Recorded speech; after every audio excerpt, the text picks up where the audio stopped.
This channel does not promote any violent, harmful, or illegal activities. All content provided by this channel is meant for an educational purpose only. Top quality और consistent performance के लिए सिर्फ silver pump नाम याद रखना। নমস্কার, স্বাগত আপনাকে TV9 বাংলায় সকাল 10টা মানেই সময় দমদার 10-এর, আর আমি দীপ রয়েছি আপনার সঙ্গে। শুরুতে যে খবরে নজর রাখবো, বিহারে ভোটার তালিকা বিতর্কে এবার নির্বাচন কমিশনকে সরাসরি আক্রমণ মমতা বন্দ্যোপাধ্যায়ের। বিজেপির দালালি করছে নির্বাচন কমিশন, আমরা ছাড়বো না হুঙ্কার তৃণমূল সুপ্রিমোর। বিহারে 35 লক্ষ ভোটারের নাম বাদ দেওয়া হয়েছে, এভাবেই মহারাষ্ট্র জিতেছে।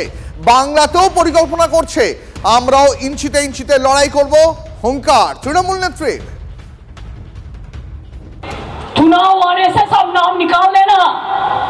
एक तो इलेक्शन कमीशन बैठे हैं, मैं उसको डिसरेस्पेक्ट नहीं करते हैं, लेकिन अगर कोई बीजेपी दलाली करे तो हम उसको इंसान के लिए हम कहेंगे दलाली मत करना, हम नहीं छोड़ेंगे। मैं बिहार में सुना 30.5 लाख वोट निकाल दिया, ऐसा करके महाराष्ट्र में बीजेपी जीता। बंगाल में भी प्लान करना है, हम तो इंच में लड़ाई करेंगे और दिखा लेंगे बिना युद्धे 1 इंची जमिও আমরা ছাড়বো না। নির্বাচন কমিশনকে সরাসরি আক্রমণ মমতার। বিজেপির দালালি করছে নির্বাচন কমিশন, আমরা ছাড়বো না হুঙ্কার তৃণমূল নেত্রীর।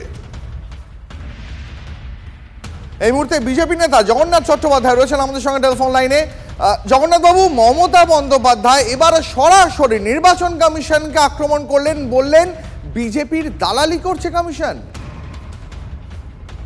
হারার ভয় 8 মাস আগে এভাবে জাঁকিয়ে বসবে এটা আমরা ভাবিনি। এই তো 28শে ফেব্রুয়ারি নেতাজি ইন্ডোর স্টেডিয়াম থেকে ভোটার লিস্ট শুদ্ধিকরণের ডাক তিনি দিয়েছিলেন। তার কাছে নাকি প্রচুর যাচাই করা ভোটার লিস্ট ছিল, যাদের নাকি গুজরাট, হরিয়ানা, উত্তরপ্রদেশ সেখানে নাকি নাম তোলা হয়েছে, আবার তারা এসে নাকি পশ্চিমবঙ্গের বিভিন্ন বিধানসভায় ভোট দিয়ে যাচ্ছে। তো তারই তো দাবি মেনে নির্বাচন কমিশন ইন্টেনসিভ সামারি রিভিশন করাচ্ছে। কিন্তু মমতা বন্দ্যোপাধ্যায়েরই দাবি, মমতা বন্দ্যোপাধ্যায় তো 21শে জুলাই যে সামনে আসছে 1993 সালে সচিত্র পরিচয়পত্র সহ ভোটার তালিকা তৈরির জন্য আন্দোলন করেছিলেন। মমতা বন্দ্যোপাধ্যায়ই তো 2005 সালে অগাস্ট মাসে ডেপুটি স্পিকারের চেয়ারে অনুপ্রবেশকারীদের তালিকা তুলে দিয়ে বলেছিলেন এদের নাম পশ্চিমবঙ্গের ভোটার তালিকায় রয়েছে, এদের নাম অবিলম্বে বাদ দিতে হবে। তিনি যে দাবিগুলি তার রাজনৈতিক ক্যারিয়ারে বারবার করেছেন এবং বলেছেন যে সিপিএম এইভাবে ভোটে জিতে চলেছে, তিনি জিততে পারছেন না, রিগিং করে সিপিএম জিতে যাচ্ছে। আজ মমতা বন্দ্যোপাধ্যায়ের কি হলো? হারার ভয়। আমাদের নবনির্বাচিত সভাপতি শ্রী শ্রমিক ভট্টাচার্য ইতিমধ্যেই বলেছেন 26-এর নির্বাচন তৃণমূলের বিসর্জন। সেই বিসর্জনের বার্তায় মমতা বন্দ্যোপাধ্যায়ের গলায় আমরা শুনছি ভোটার তালিকা শুদ্ধিকরণ হবে, ভোটার তালিকা থেকে অ্যাবসেন্টি ডেট শিফটেড ভোটারদের নাম বাদ যাবে, ভোটার তালিকা থেকে রোহিঙ্গা অনুপ্রবেশকারীদের বাছাই হবে এবং তারপরেই ভোট হবে। বেশ, অনেক ধন্যবাদ আপনার প্রতিক্রিয়ার জন্য। শুনলাম, কথা বলছিলাম বিজেপি নেতা জগন্নাথ চট্টোপাধ্যায়ের সঙ্গে। বিহারে ভোটার তালিকা বিতর্কে এবার নির্বাচন কমিশনকে সরাসরি আক্রমণ মমতা বন্দ্যোপাধ্যায়ের। বিজেপির দালালি করছে নির্বাচন কমিশন, কিন্তু আমরাও ছাড়বো না হুঙ্কার তৃণমূল সুপ্রিমোর।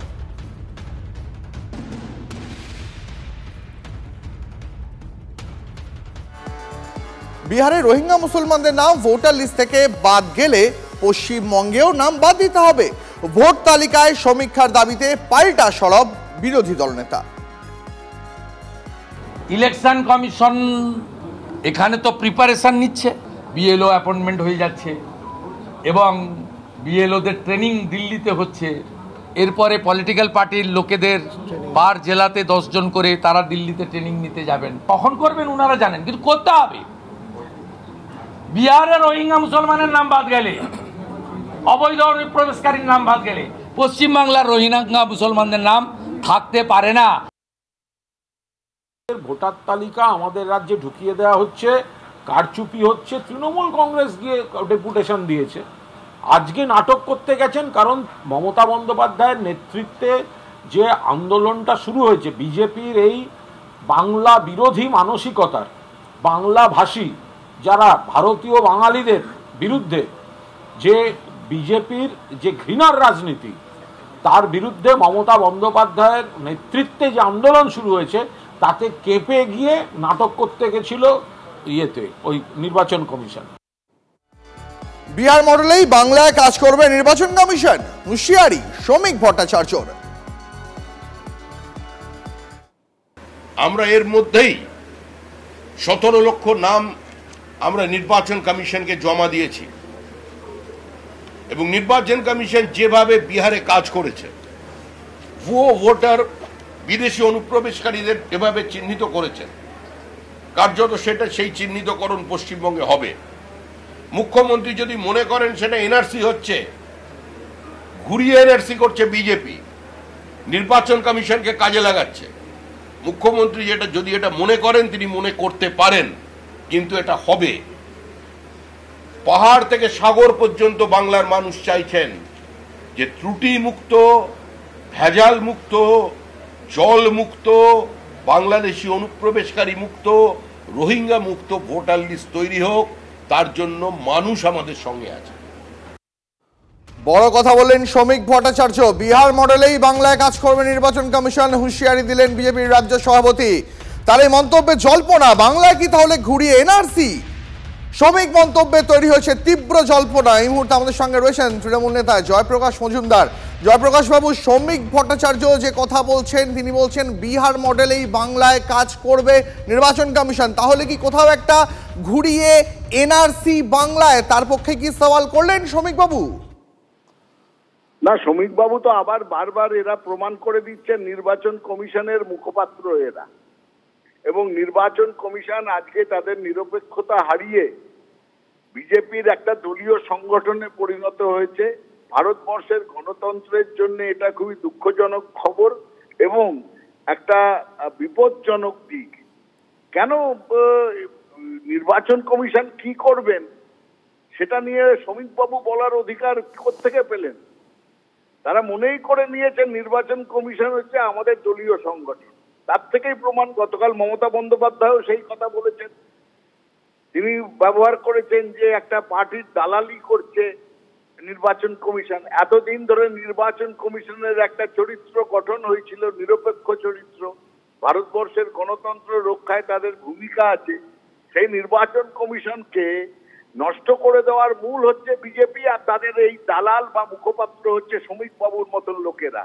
কেন তিনি নির্বাচন কমিশন কি করবেন? সেটা তো একটা আইন আছে, ইলেকশন ম্যানুয়াল আছে, একটা অ্যাক্ট আছে, পিপুলস রিপ্রেজেন্টেশন অ্যাক্ট আছে। এইসব ভুলে গিয়ে নিজেদের দুমদাম করে কথা বলছেন আর ভাবছেন আমরাই সবকিছু, আমরা যা বলবো তাই হবে। শ্রমিক বাবুকে আমি এবার বলবো, আপনি সাবধান হয়ে যান।